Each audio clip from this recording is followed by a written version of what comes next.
Bukti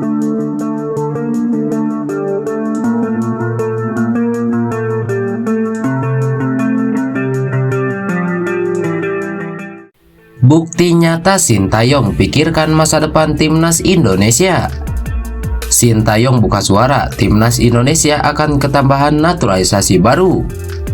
Namun sebelum kita bahas videonya, alangkah baiknya jika kalian subscribe dulu channel ini, agar kalian gak ketinggalan informasi menarik seputar timnas Indonesia setiap harinya. Jika sudah subscribe, simak video selengkapnya sebagai berikut.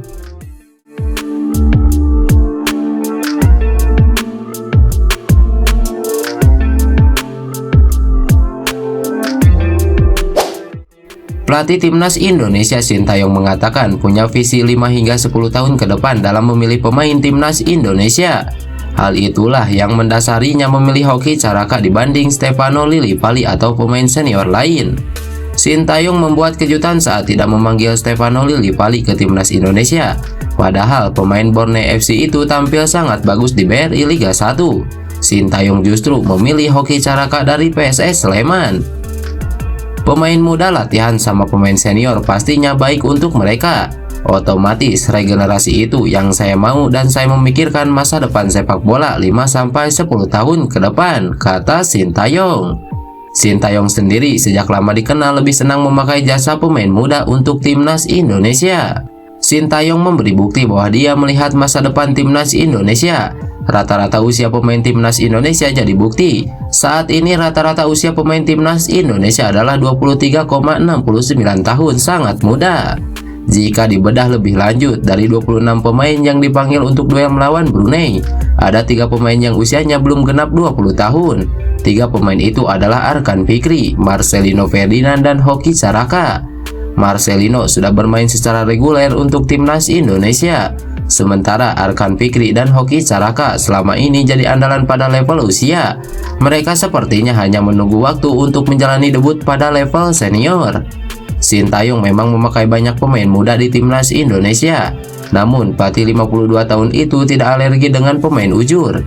Sintayong memakai jasa pemain senior sesuai kebutuhan. Jordi Amat 31 tahun dan Mark Locke 30 tahun adalah buktinya. Mereka jadi andalan untuk posisi masing-masing. Jordi Amat tidak masuk skuad untuk laga melawan Brunei Darussalam karena cedera. Peran Jordi Amat digantikan Fahrudin Arianto. Bek senior berusia 34 tahun Fahrudin Arianto jadi pemain senior yang sangat diandalkan Sintayong sejauh ini. Pelatih timnas Indonesia, Sintayong menegaskan timnya bakal serius saat menghadapi Brunei Darussalam dalam leg pertama playoff kualifikasi Piala Dunia 2026 zona Asia yang akan berlangsung di Stadion Utama Gelora Bung Karno. Juru taktik asal Korea Selatan itu mengindikasikan timnas Indonesia bakal mengincar banyak gol ke gawang Brunei Darussalam saat tampil di hadapan publik sendiri. Bukan tanpa alasan Sintayong mengisyaratkan hal itu, bukan karena meremehkan lawan, tetapi demi menciptakan atmosfer lebih santai ketika timnas Indonesia memainkan leg kedua di Brunei pada 17 Oktober mendatang. Pastinya banyak yang penasaran permainan kami akan seperti apa. Mungkin bisa nonton langsung nanti tanggal 12 di stadion. Apalagi ini laga home, jadi bagaimanapun caranya kami akan memaksimalkan mencetak gol. Dengan begitu tim berangkat ke Brunei untuk laga kedua dengan serileks mungkin, kata Sintayong. Sintayong memanggil 26 pemain terbaik untuk menghadapi Brunei Darussalam. 8 pemain abroad juga turut disertakan, termasuk Elkan Bagot, Rafael Struijk, Asnawi Mangku Alam, dan Pratama Arhan. Ketua Umum PSSI Erick Thohir memastikan bahwa Presiden Republik Indonesia Jokowi akan menonton partai Timnas Indonesia melawan Timnas Brunei Darussalam. Timnas Indonesia bakal meladeni perlawanan Brunei Darussalam dalam leg 1 putaran pertama kualifikasi Piala Dunia 2026 zona Asia di GBK. Insya Allah saya mendapatkan informasi bahwa Pak Presiden akan menonton Timnas Indonesia kontra Brunei Darussalam. Tetapi saya tekankan kepada Timnas Indonesia bahwa bola itu bundar, harus bermain serius, ujar Erick Thohir. Brunei Darussalam kerap menjadi bulan-bulanan Timnas Indonesia, termasuk ketika dibantai 7 gol tanpa balas oleh Egy Maulana Fikri dan kawan-kawan di Piala AFF 2022 lalu. Erick Thohir melarang Timnas Indonesia menganggap remeh Brunei Darussalam.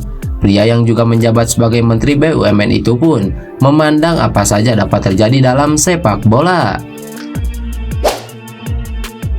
Pelatih Timnas Indonesia Sintayong buka suara soal kemungkinan naturalisasi Nathan Zoon. Juru taktik asal Korea Selatan ini mengisyaratkan bahwa proses perpindahan kewarganegaraan bek Swansea City itu berjalan dengan mulus. Sebelumnya, Nathan Zoon menyatakan bersedia dinaturalisasi agar bisa membela Timnas Indonesia. Bek bertinggi 182 cm itu pun saat ini berstatus sebagai warga negara Belanda.